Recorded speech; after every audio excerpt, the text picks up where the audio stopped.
12 million illegal immigrants were allowed to come into this country. And that was deliberate. It was not an accident.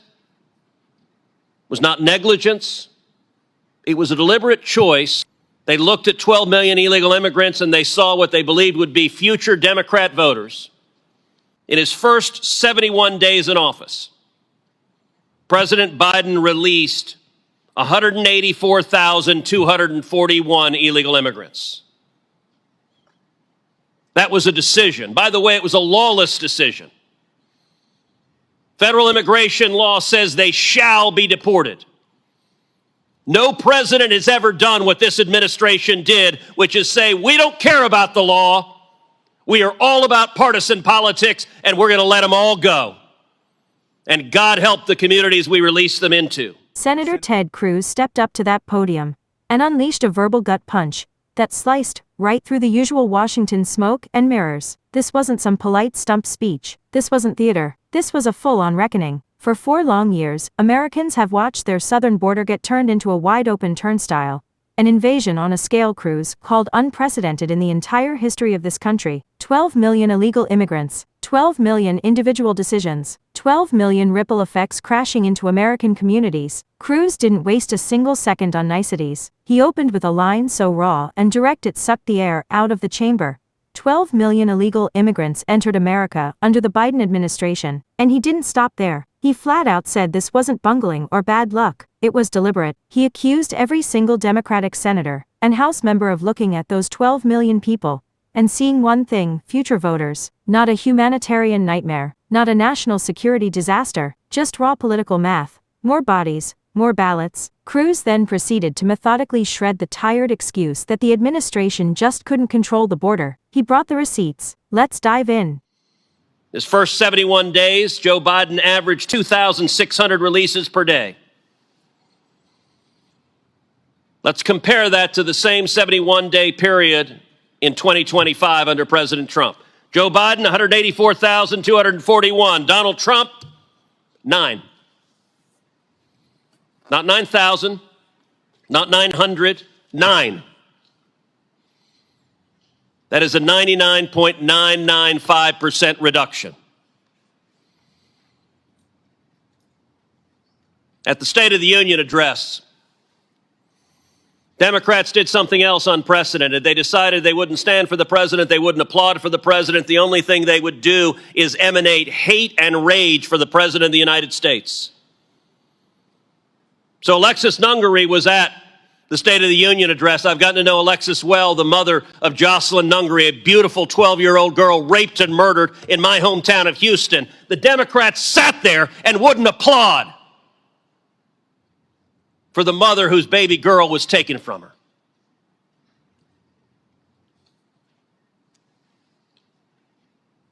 President Trump at the State of the Union address said last year Joe Biden stood before Congress and said he could not secure the border unless Congress passed new legislation.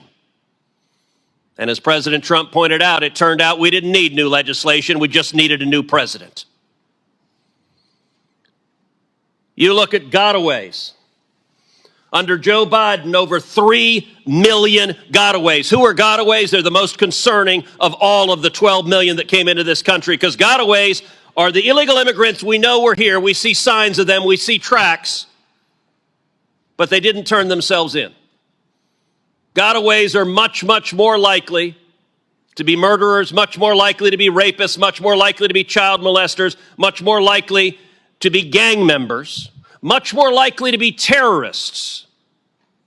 Under the Biden administration, CBP was instructed at the southern border, be on guard for Hamas and Hezbollah and Palestinian Islamic Jihad terrorists coming across the border. Why? Because they've declared jihad, and because the Biden open border policies extended a red carpet for anyone that sought to do harm. Now, if you look at what the Trump administration has done, it didn't just slow the bleeding, it turned it around. Daily border encounters down 93%, encounters with gotaways down 95%, illegal alien crossings down over 99%. These are historic, the biggest improvement in border security in the history of the United States of America. And yet, not a single Democrat is here celebrating that. Not a single Democrat is saying, thank you that our families are safer. They don't want our families safer. The Democrats have decided instead to fly down to El Salvador and have margaritas with MS-13 gang members. I genuinely don't understand that. Find me a community in America, find me a mom in America who says, you know what we need? More gang members who are raping more little girls. And this crisis is not about numbers, it's about lives.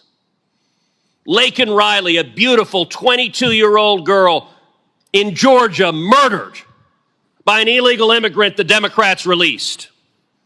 Jocelyn Nungary, as I mentioned, a beautiful 12-year-old girl in my hometown of Houston, murdered by 2 illegal immigrants the Democrats released. They had them in custody. Her murderers were in custody. The Democrats released them. Her murder was in custody. The Democrats released him. Rachel Marin was a mother of 5. Raped and murdered by an illegal immigrant the Democrats had in custody, and they released them. Over and over and over again. This was deliberate. And they're not alone. What Ted Cruz delivered in that Senate committee room wasn't just fiery rhetoric.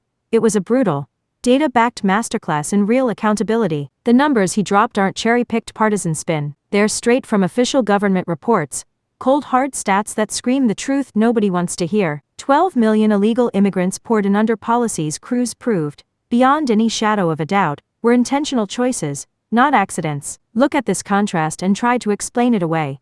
In Biden's first 71 days, 184,041 people released into the country. In the exact same window under Trump, 9. That's a 99.9995% difference. You don't get numbers like that from circumstances or limited resources. You get them from deliberate policy decisions. And Cruz hammered that home with the government's own damn documents. But the stats, as damning as they are, weren't even the heaviest part. What hit hardest was Cruz refusing to let this stay abstract. He put the spotlight exactly where it belongs, on the families whose lives were obliterated by these policies. Jocelyn Nungary, Laken Riley, Rachel Morin, Kayla Hamilton, Javier Vega Jr., Jamie Zapata. Those aren't just names on a list. They're daughters, sons, mothers, fathers, border agents, real people turned into casualties, because ideology trumped safety. Cruz gave grieving families like Tammy Nobles a voice that had been silenced, ignored, or gaslit for years. She told the story of her autistic daughter excitedly counting down the days to her 20th birthday, pure joy, only to be brutally murdered 3 days later by an MS-13 gang member the government had already caught and then released. That's not a policy glitch. That's grotesque, preventable evil enabled by open border insanity. Cruz didn't hedge. He didn't soften it with diplomatic fluff. He called it what it is. An invasion deliberately facilitated by politicians who looked at chaos and saw opportunity. He straight up charged that Democrats saw those 12 million illegal immigrants as future political capital, instead of immediate threats to American lives. And he backed it with evidence that's impossible to wave away. Remember when Democrats sat on their hands, refused to stand, refused to clap for Alexis Nungary's family at the State of the Union? That silence said everything. While American families were burying their kids, those same politicians were jetting off to El Salvador for photo ops. That's not leadership, that's priorities laid bare. Cruz didn't just expose the numbers, he exposed the moral rot underneath. He made it impossible to pretend anymore. This wasn't about scoring points. It was about demanding justice for the victims and forcing Washington to face the blood on its hands. If you're tired of the excuses, fed up with the cover-ups, and want more unfiltered truth like this, hit subscribe right now. We're not backing down. The fight's just getting started.